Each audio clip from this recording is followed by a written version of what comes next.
You ask Tiger to solve. This deals with linear equations with one unknown.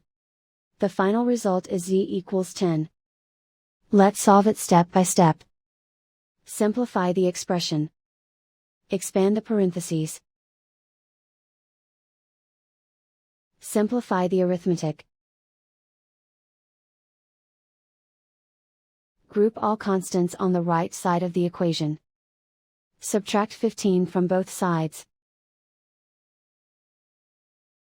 Simplify the arithmetic.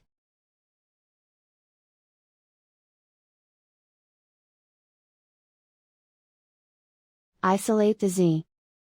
Divide both sides by 3. Simplify the fraction.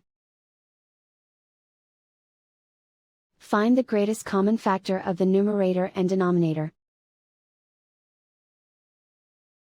Factor out and cancel the greatest common factor.